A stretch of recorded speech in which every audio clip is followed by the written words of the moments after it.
isaaniitiin qabanii girgiddaa reebu girgiddaa walitti reetuma gagagagaga godhanii boodaniitiin iyyite halkan kaasaa sagalii walakkaadha na jiraan keen bahanna gadin bahini jeetu maasanu gadubbii kana dhaga'u jaallata booda giddii waan gadi ba'ee aggeeffate warra ollaati achiin maan jiraanna baqa wanti isa wallolanii maali benna yoona waa gaafannaan diddee hojirratti wallolatti wakkaata maanni isaati kan halkan keessa sagali bari'uu kee wallolamu iyyamunna bariidha waa gaafannaan diddee maal gaafata birrii liqiidhamu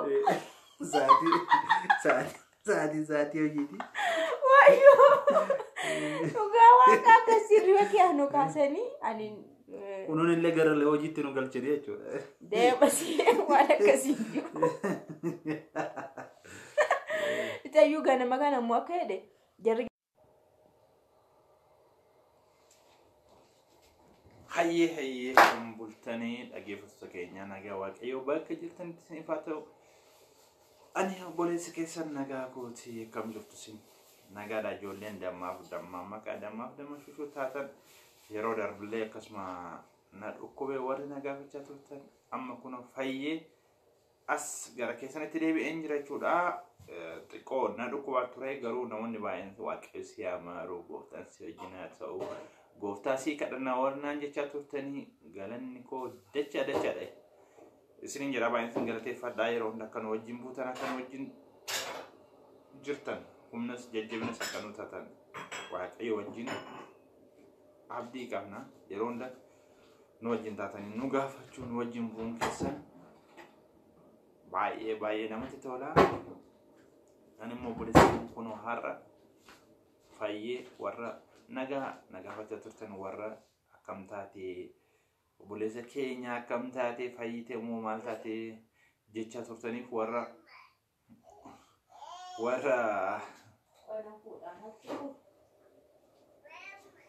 waaqayyo isin haa fayyisu waaqayyo isin kana jechaa turtan baay'een isin galateeffadhaa warra akkasumas immoo keessanitti na dhibbachaa turtan illee baay'ee galatoomaa isiniin jedha har'ammoo kunoo ganamfadhee dhufee nagaa isin gaafachuuf fayyuu koos isinii mirkaneessuuf dhufeen jira amma fayyeen jira kunoo akkuma argitan kana fayyeen jira yeroo darbee xireellee nyaachuu dadhabeen ture dhugaa dubbachuudhaa fi keessa kootti baay'ee natti dhaga'amaa ture yaa'u dhukkubni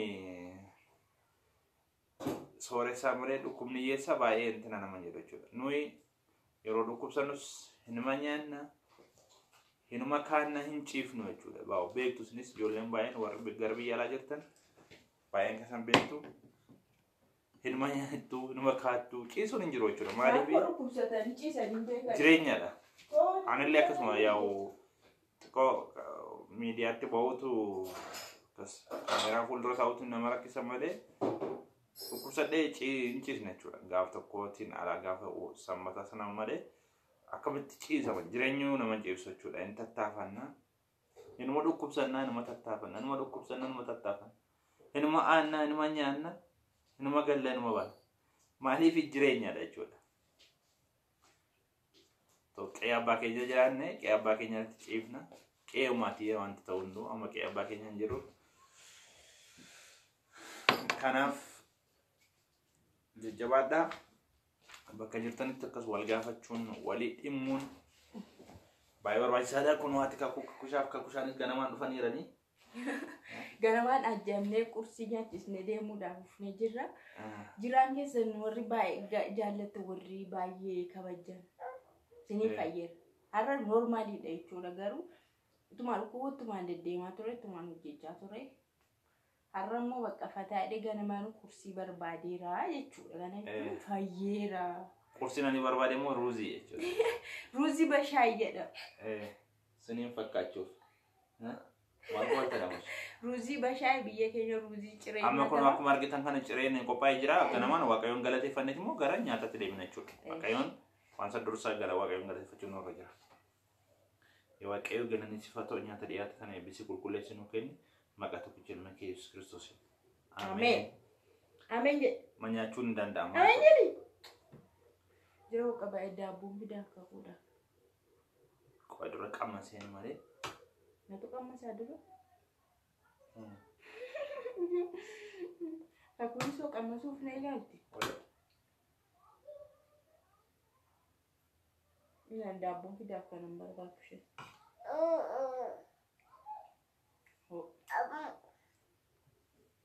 Hanyaallu siniin jenna ciree ruuzii bashaayi. Ruuzii shaayiidha. Faashinoon Itoophiyaati. Istaayilii Itoophiyaa.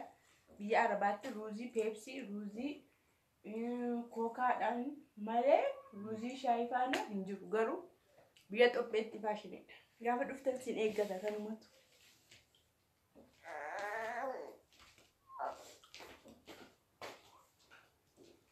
Economiidha maaliifi peepsiin tokko amma birrii 15dha.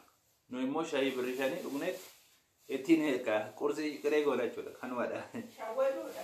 Shawwaduudha economii.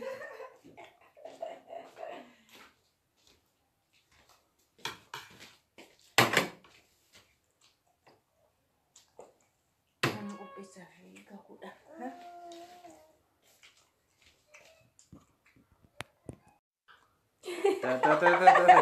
Kakuutu jammara yaadne xumurree kan. Nagaa gaafa dhume damashu. Haa jedhame maama sila yeroo jammaru hin jirtu turte.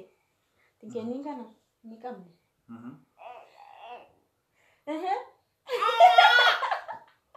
Jira argaa dubbiin badee jira. Nyaanni xumurree jira. Jiraan kun uffataa dheeraa akka gaafasii miti. Ruuzii illee haa taatu malee jechuudha. Gurraachinni isaa utti dabalee har'a. Fayyummaan garuu namni tokko fayyaadha kan jedhamu bicijjee adda adda hin taane nama bicijjee bashite fayyaadha namni tokko gurraacha ta'e fayyaadha jechuudha.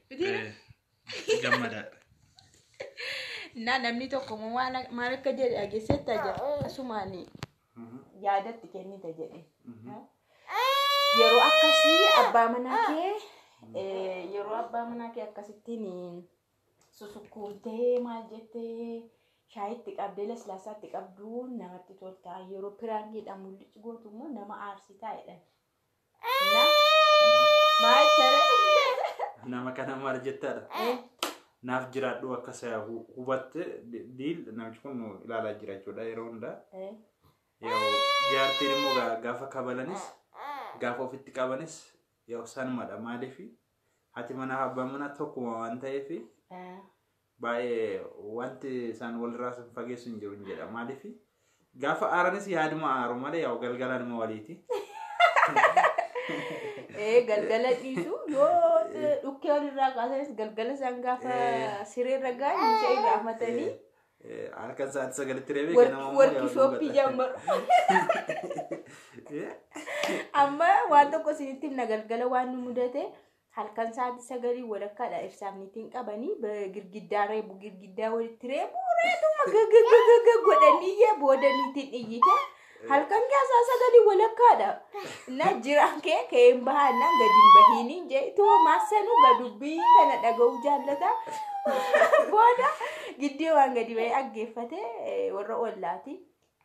Achiin maan jira enna baqa wanti isaa wal lolanii maali benna yoona waa gaafannaan diddee hojii irratti wal lolatu fakkaata. Dhugumadha maanni sa'aatii kana halkan keessaa sagalii bari'uu ka'e wal lolamuu iyyee wanna bariidha waa gaafannaan diddee maal gaafata birrii liqiidhamu sa'aatii hojiiti. Wayyoo dhugaa waan akkasii riba kiyaanoo kaasanii ani kunuun illee gara hojiitti nu galchanii jechuudha. Deemasii waan akkasii jiru. Itayyuu ganama kana immoo akka jedhe jarri galgalaa warreebanii halkan wal iyyisiisan yoona ciree nyaataniiru iyyuu jedhe. Maal akkas warreebaa bulanii ciree nyaatu yoona baay'ee wal lolanii tokko lafa bulee tokko sireerra tokko soofaarra bule. Humna baay'ee baasanii sa'aatii malee jechuudha. Sa'aatii malee humna baay'ee baasan. Na Sa'aatii kasatti huddii sana keessatti humna baay'ee baasan.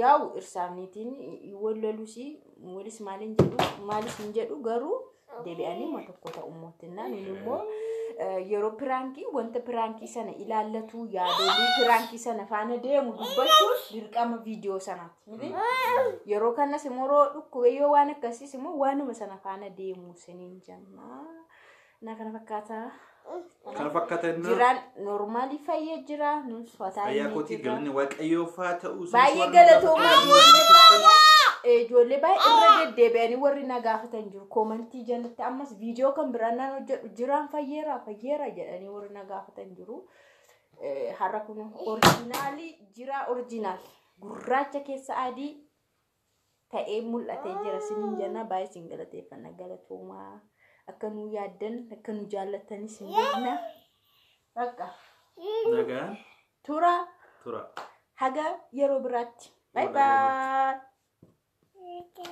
bye bye dimmi mako bye bye bye bye bye bye bye